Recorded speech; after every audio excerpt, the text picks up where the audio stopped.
Նիկոլ Փաշինյանը, որ բոլոր ոլորտներում ձախողել է,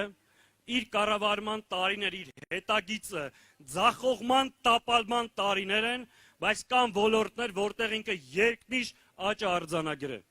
Դա թմրամոլությունն է եւ խաղամոլությունը ու հանցագործությունների աճը։ Ժողովուրդ, սրա կառավարման տարիներին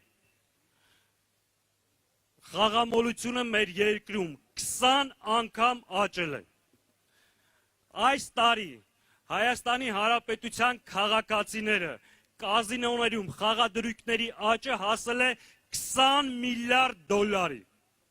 Նիկոլ Փաշինյանը կազինոն մցրել է յուրաքանչյուր հայի օջախ եւ անվերադարձ քանդում են հայկական ընտանիքները։ Դա սպառնալիք է հայ հասարակությանը։ Խաղամոլությունը 15%-ով պաշտոնական տվյալներով աճել է, իրականում շատ ավելի մեծ։ Եվ պետական հովանավորությամբ թմրամոլությունը տարածվում է մեր երկրում։ Հանցագործությունները 66%-ով սպանությունները ավելացել են սրա իշխանության տարիներին։ Սա եւս սպառնալիք է։